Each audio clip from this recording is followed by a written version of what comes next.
Hi, welcome to Bath Garden Center. My name's Elise, and this week we're going to be talking about Amaryllis and Paperwhites.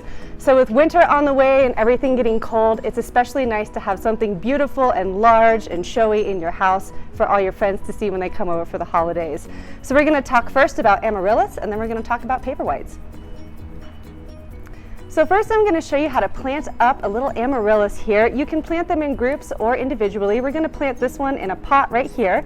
You should pick a pot that's between maybe 6 and 8 inches deep and 4 to 5 inches wide. And then what you're going to do is start by putting some dirt in the bottom of the pot here, just to give yourself a good start. And then we're going to stick this in here. And you kind of want to make it so that you have the top half of the bulb here exposed. Unlike bulbs you plant in your garden, you don't want to cover it all the way. And the top half here, if you don't like the way it looks, you can put some moss or decorative stones on it. Just be mindful for how wet you're keeping it. These are bulbs, so you don't want to get them too wet or else it might lead to a little bit of rot here. So I'm just going to go ahead and plant this up. A fun thing about Amaryllis and Paperwhites is that they are native to the southern hemisphere, which means that down there it is spring right now. So these are spring bulbs down there, and that's why you see them up here during the winter season. And you do want to make sure you're kind of packing it in the sides, making sure you're giving those roots something solid to grow into instead of just a bunch of fluff. So then my next step here would be to water this very, very well. I would say water it a few times, especially if your soil is a little bit more on the dry side. You want to saturate this really well, like spring rain would. And then you are going to cut way back. Basically, for the rest of the growing period for this Amaryllis, you want the soil to be just barely moist. So your Amaryllis bulb is going to take anywhere from 4 to 12 weeks to wake up and start growing. There are a lot of varieties of Amaryllis.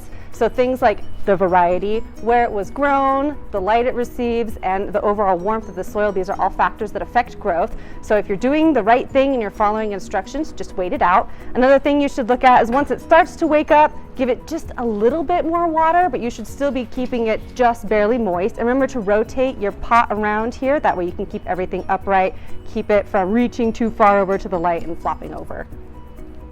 So now we're going to talk about what happens once you're all done with your beautiful flower here. We're going to pretend like this has flowered and there's a stalk that's left on here. So what we're going to do, just like we do in our garden, take the stalk, cut it down to about 1 inch above the little bulb. You can see on probably any bulb that you'll get that it's been cut before, and on this one you can even see that it's re-emerging. And then what you're going to do is continue to keep this just barely wet. You can just treat it as a house plant until the next season. Keep it somewhere where it gets enough light, keep it barely wet, and then you're going to see some strap-shaped leaves that also have grown. Those mean that your plant is photosynthesizing and gathering energy to put back into the bulb to grow a flower again next year. Something else that you're going to want to remember throughout the season is to fertilize this monthly, and then what you're going to do is a month before you want it to bloom again, you're going to let this dry out completely. Do not water it at all. Let the leaves go yellow, let it all turn brown. This is just what it would do in nature during the dry season when it gets ready and you're creating that environment in your house. So after a month of not watering your plant and watching all those leaves go brown, you're then going to clean up this bulb, cut off all those dead brown leaves, and then you're going to prepare it to bloom again. So with that watering that I talked about at the beginning, when you first plant this, where you give it a good soaking, this round mix in a little bit of fertilizer with it just to give it some more nutrients to wake up with, and then just be patient. You should have a new flower in no time. These instructions might differ slightly than what you find online. A lot of instructions say that you should plant this outside and dig it up in the fall. This is really tricky to do in Colorado because our freezing temperatures and weather are unpredictable, and because this is a native to Africa and is used to a little bit more of a temperate climate, you probably have a better chance of just treating this like a house plant, leaving it in its pot and letting it do its thing indoors. So now we're going to talk about planting Paperwhites inside, and we're just going to make a little centerpiece. You can plant them in dirt just like we do with the Amaryllis.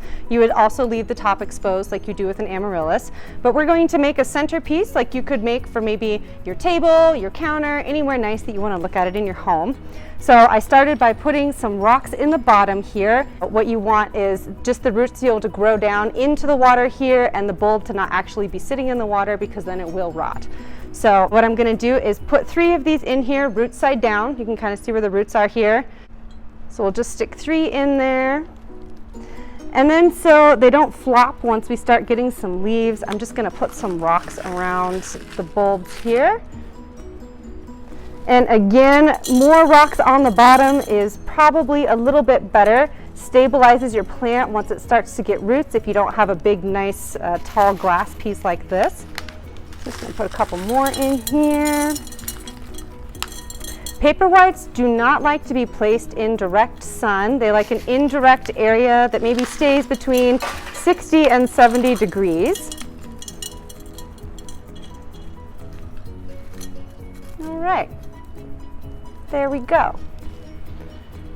So you don't necessarily need to fertilize these. If you do, do it with a water diluted fertilizer and at a very, very low concentration. And then you'll just go ahead and maybe fill it up to where the water is just touching the bottom of your bulb here. And then they will probably start to grow roots in 1 to 2 weeks, and you may see flowers in as little as 5 to 6 weeks. So if you're forcing bulbs in water, this is a little super tip for you. Researchers at Cornell found a link between bulbs and booze, and that's clear booze. What you're going to do is go into your liquor cabinet and get vodka, gin, and if you are a non-drinker, rubbing alcohol works fine too. And once you see that your bulbs have woken up, so these little guys here say that we see some sprouts beginning to emerge, I would pour off the water that I have in there, and if I am using vodka or gin or rum, my dilution rate is 1 part alcohol to 7 parts water when I refill this, and if I'm using rubbing alcohol, it is 1 part rubbing alcohol to 11 parts water. And what this alcohol trick does is keep everything from flopping. So it actually stunts the growth of the plant. It will not stunt the flower size, but it will kind of stunt that upward shooting activity that's going on in your bulb, and it will keep everything nice and compact. So paperwhites especially tend to get very long leaves and get leggy, and this will just keep everything nice and short and compact. And you can do this with anything that you are planning to force in water. So remember this trick when you're trying to force hyacinths in the spring. And you can also force an amaryllis in water using this trick. Just remember that you need to keep the water very, very clean. These are kind of heavy. If you're keeping it in a vase, they tend to flop. And if you're not keeping the water very, very fresh, it kind of tends to stink a little bit. Same with these if you never change the water, but because these are so large, these are kind of a little bit easier to get rot started just because the bulb is so big. Thanks for watching this week's video. If you'd like some more information on amaryllis bulbs, we have something on our blog that has a lot more in-depth information and maybe some refreshers if you don't remember everything in this video. And happy planting!